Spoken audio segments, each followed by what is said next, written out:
good morning, folks around the world. You are listening to Earth Now, which is a series that is dedicated to encouraging, educating, and motivating people, hopefully, to take action to create a better world wherever they are. So we all invite you to be an Earth Now hero and do something in your community for the world, anywhere you are, whether it's something large, something small, does not make a difference. Just start to take some kind of action to better your surroundings, your own life, your own health, your family, etc. So today, and that is the purpose of why I am doing the show. People often ask me, okay, Zara, why are you doing Earth Now? You're so busy with so many other things. Well, I'm doing it because we are a planet right now drowning in negative news. I come from a news background. I know what I'm talking about. And certainly you can go to hundreds and thousands of sites and channels out there where you can get the bad news. It's all, 24 hours, never ending cycle of mostly bad news. Every once in a while, they will throw in something good. But for the most part, their motto is, and I know this, having been in newsrooms, their motto is, if it bleeds, it leads. Here's what that means. Whatever story has the most violence and blood attached to it will be the lead story of the day. And all reporters want to compete to get the lead story of the day. So that is why you will see that as the top story. Whatever has violence, anything like that, that's what you're going to get. Again, 24 hours a day. Don't want to go that way. Didn't like it when it was happening. Don't like it now. And I think that we need a more positive note, a more positive frequency on the planet, highlighting the people that are actually doing something good in the world. And speaking of doing something good in the world, let me start with this. Here's what caught my attention this week. First and foremost, it was a story called The Grandmother's Brigade, which is happening here in the New York area, in Staten Island area. And regardless of your politics or non-politics or whatever you think about anything, this is a group of older women, okay? Where people out there think, oh, I may be too old, what can I do, blah, blah, blah. Again, this is a group of older women, some of whom are in wheelchairs, who are alarmed about what's going on in their community and decided to take some positive action to prevent what they don't want to see in their neighborhood, meaning that there is a high school and a grade school right in the neighborhood, and the proposal is to put a shelter of unknown people there, some of whom have violent backgrounds, right next to the high school and the grade school. And some of these people that would be in that shelter are known to have criminal records. So you can imagine the problems that might cause in that residential community. Usually shelters are not put in residential communities, but the leaders decided that this would be quote unquote a wise action on their part to just dump this shelter unannounced in this community. Well, everybody was up in arms, especially the grandmothers. So here's what they did. They started a 24-hour patrol of the grounds of the high school and the grade school, because they knew that in the middle of the night, because they had been warned, in the middle of the night, buses would start rolling in, and these people would be dumped out of the bus and into the shelters. And the community would wake up one morning, oh, lo and behold, there's all of these, few thousand people there that they know nothing about. This group of older women with gumption, right? Politics aside here, decided, okay, we don't want to see this happen in our community because we are concerned about our children, and decided to organize in this fashion 24 hours a day. They are standing guard. You don't defend your children, what are you going to defend? I live in a residential community. I know people around here would absolutely be screaming at the top of their lungs if all of a sudden unknown people who've not been checked, there's no checks of any kind, no health checks, who may have criminal background, all of a sudden there you are, and they are next to your property. Never mind about the lowering of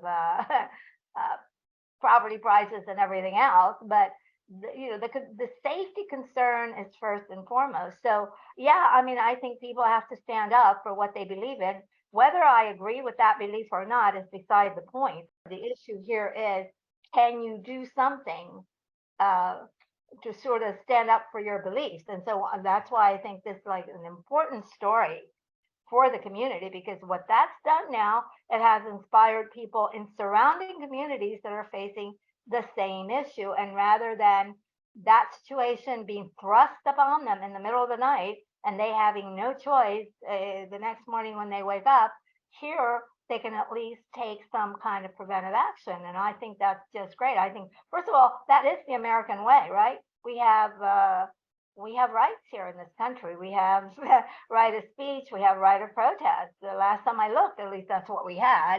And so that's why I am highlighting this story. But I'm just glad that whatever their age, it doesn't matter, young, old, in between, whatever the age of anybody, if you have a belief and you can stand your ground in a non-violent way, because that's, we always want to make sure that these are peaceful protests. These are not violent protests. They are simply just sitting there. They're not being abused. In other words, there is a way that you can stand up for your rights without without infringing on other people's rights, so to speak. So I'm all for that kind of action. I mean, think about the founding of this country. If people had not stood up for something they believed in, you and I would not be talking. We'd be in a different kind of geographical setup and certainly political setup altogether. Here's another story. This is called the Trash Hero Movement. Trash Hero Movement, which is a great name. It's an energetic movement of volunteers that is now all over the world. They started out in Asia. Mostly young people who got involved in their communities and then went to their local officials and then to their national government and said, we want to, quote unquote, do away with waste, garbage, mostly plastic. They were initially concerned about doing away with plastic and organized volunteers in every community, just about, Malaysia, Indonesia, etc., now spreading to Europe. Hopefully it will spread to America in a larger way, picking up plastic waste in their community and other trash as well. So again, the Trash Hero Movement is a great name for a movement all around the world. And I can tell you, having been in some of the places in Asia, particularly places like Tokyo. Tokyo is a very, very crowded city, but you will not see trash there, as compared, unfortunately, to some American cities. Walk down any street in any American city, and unfortunately, you will find lots and lots and lots of trash. It's really, it's so disgusting to me, because if you walk down the streets of Singapore, for example, you will not see a speck of dust anyway. Same with Dubai, not a speck of any kind of trash looking anything anywhere along the streets of where you walk. So again, Trash Hero Movement is what I would like to see happening here in America in a really, really large way. I have to tell you that recently one of our former presidents visited New York City, and he, quote unquote, said it's beginning to look like Bangladesh. I have to agree with that statement, because having, I live not that far away from New York City, and walking down the streets of New York City right now, so unfortunate. There is trash everywhere. It's just unbelievable. So anyway, I'm hoping that this Trash Hero Movement motivates some people all around the world listening, and especially people here in the U.S., to please follow this example. Look around your own street, your own community, and if you can organize just even a small group of people to do that, that would be just such an improvement on this planet. Just that one action alone. It doesn't take very much time. It doesn't take very much energy. Say that you just clean up 2 or 3 houses around you. That's a major contribution right there, because every little step contributes to the whole, and pretty soon, your whole neighborhood is going to be cleaned up. Again, please look up Trash Hero Movement. you'll see it. There's a lot of information online about it, and you can see for yourself that these people are all about, motivating and educating people to gather together, because there's strength in numbers, as we know, and just start doing something to better your own community. Look, I live in a nice residential neighborhood where people actually take care of their neighborhoods, but I can say drive 10 minutes away and I see that that's not the case. So I'm going to see if there's any kind of movement like that in my own area and see if I can really help spark some change. So this story has motivated me, to take another step in my own surroundings. And again, urging everybody listening to do the same around your neighborhood. That was like a wonderful story that caught my attention. Here's another story. The Tunnel to Tower Foundation was started in the midst and because of a horrible tragedy happening in America, meaning ground zero, the 9/11 attack in New York City. Horrendous situation, thousands and thousands of people died. And New York City, to some degree, and some places to a large degree within that city, are still feeling the repercussions from it. There's still many, many people suffering the consequences of it by way of health, serious health situations, cancers, respiratory problems, you name it. And this foundation, Tunnel to Tower Foundation, started by the brother of a man who died. His name was Stephen Siller, who died trying to rescue many, many people. When the 9/11 attack happened, he was nowhere near the scene, and it's called Tunnel to Tower because he was near the tunnel, and he ran through the tunnels many, many miles to get to the scene so that he could help people. And he was carrying, a backpack of first aid equipment, et cetera, et cetera. So, I mean, he really exerted himself to the limit. Unfortunately, even though he rescued many people, he died as a result of all that physical exertion.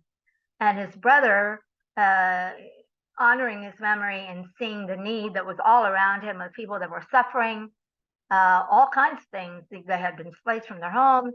They were suffering from health issues. Decided to start this foundation called Tunnel to Tower Foundation, which every year around 9/11, holds many, many different events around the city to collect funds to help the people. And many, many years later, 20 plus years later, they have raised a lot of money. And what they do is they provide medical care and homes, actual homes for first responders, particularly those who were injured in the line of fire, so to speak, in the line of duty. And they have a generous donor has donated a large plot of land in Florida, many, many, many acres. And this foundation has been busy raising money to build homes and to give them free of any mortgage, free of anything, to the first responders and their families, so that they can have a life after that event, which I think is just a great, great thing that you can look around. And if there's a tragedy anywhere around you, please do something to help the people that are affected from that tragedy, whatever that tragedy is. Is it a flood? Is it things like hurricanes, disasters, earthquakes, whatever it is? Again, you can always look around your own neighborhood and see what kind of action you can take, whether it's to contribute clothing, to contribute food to the local food bank, whatever it is. So please, I want you all to look up the Tunnel to Tower Foundation. And if you can make a donation, and obviously they're asking for $11 to remember the 9/11 date. If you can make that donation, you will know and you will see the type of homes and the things that they've actually done and continue to do up to this day. Wonderful, wonderful foundation. Again, people being Earth heroes, EARTHNOW heroes, doing something for other people. It's not even being taught in schools right now, as I understand, and there's a movement afoot to have that history be told. Because people growing up now, if you're a 5 or 6 year old, you're a third grader or whatever, unless somebody tells you, you have no memory of that, you have no knowledge of that. But I think people should be told that history, especially what happened in the aftermath and how people rallied together. Because it's all about getting together and accomplishing things from whatever event or happening around you. And I think that is the 9/11, the aftermath, what people did in New York City and beyond New York City to come back from that tragedy is just remarkable and can act definitely as a educating, motivating factor to encourage people to just take some kind of action to help those less fortunate around your own surroundings. Take a look. There's always somebody in need. I mean, no matter where you are in the world, unless you're just in an enclave of super rich people who have everything they need and then some, most people are not in that fortunate situation. So most people can look around their immediate surroundings and probably find somebody or some situation that needs help. And I am all about encouraging people to take a small step. It doesn't have to be a big step. Just take whatever small step to go out and create a better world. That's all the news I have for this session. I hope you enjoyed it. I hope you've gotten some information and encouragement about what different people are doing around the planet, and that you can take your own small steps wherever you are. Okay. Bye for now, and remember to be an Earth Now hero wherever you are.